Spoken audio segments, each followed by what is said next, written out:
Living History, American Combat Stories as told by those who were there. General Ken Miles was a lieutenant colonel, F-100 squadron commander, flying over 300 low-level ground support missions in Vietnam. I had a great fighter squadron. All in all, while I was there, we didn't lose anybody. And we flew over, my squadron flew over 10,000 combat missions with basically 19 guys. The F-100 was a real workhorse of Vietnam, South Vietnam anyway, because it was in great support for both the Marines and the Army. We took off, and he was flying wing, I was leading. There was a Special Forces camp being attacked by a North Vietnamese regiment. Special Forces camp who were manned by Green Berets. Normally there'd be about 8 Green Berets in each Special Forces camp. They were triangular on the side. They were formed in a triangle. And they normally had repatriated Vietnamese VC. They were called Chu Ois. And they'd have maybe 400 repatriated VC in each of the camps under the control of the 8 Green Berets, Army Green Berets.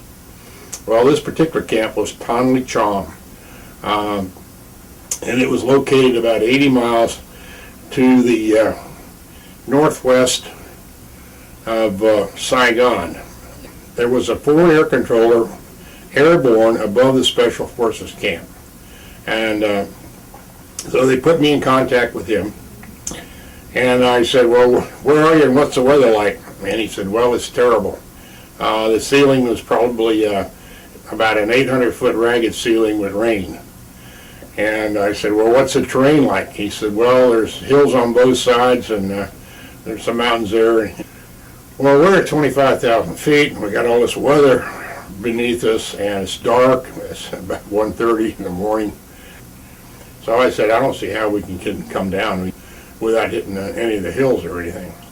And the fact came back and said, well, these guys are in real trouble. He said, the 400 Chu Ois that were in the camp all took off when the fighting started, and it just left the 8 Green Berets against about 1,500 North Vietnamese. And he said, if you don't come down and help, they're going to be annihilated. So I looked over at my wingman in the dark. We had our lights on, and we're cruising along about 450 knots or so, 480. And I said, well, you want to give it a try, J.O.? And he said, sure, boss, let's go. Pulled the throttles back, and down we went. Into the clouds, into the rain. And as luck would have it, good Lord had his hand on my shoulder. We broke out underneath at about 800 feet, doing 480 knots, and there was hills on both sides of us, and somehow we'd missed flying into these mountains. You could see the Special Forces camp, and it looked like sort of something out of a John Wayne movie where they had the wagons all circled and the Indians were all shooting at it, because you could see the gunfire all firing at it from all sides. I dropped one napalm can right at the very front end of the entrance to the Special Forces camp where they had the fence. The fence was pretty high and had a gate there, and that lit up and got a fire going, and then we could see what was going on. In the meantime, of course, we had some pretty heavy anti-aircraft firing at us. So I thought my first effort was to silence that. So I went in and I dropped a 500-pound bomb on the anti-aircraft position and blew it up. Then J.O. went in and strafed a bunch of the people who were trying to climb the walls of the Special Forces camp. I came back around and dropped another 500-pounder right at the very beginning of the camp.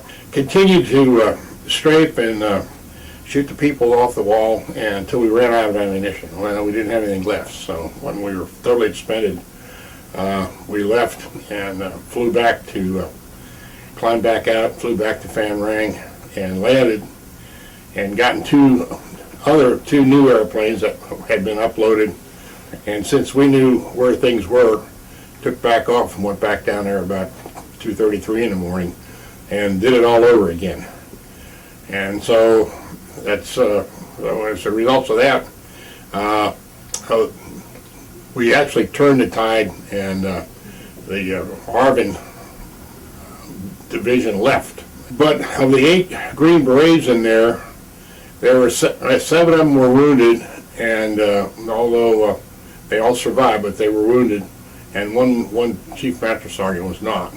And about a day later, I got a call, and they said they want you to go down to Tonley Cham. So we got in a transport airplane, and they flew us down, and we landed. When I landed, I was met by this big burly Green Beret, and he hugged me, and he had tears in his eyes, and he said, we saved him. We actually saved him.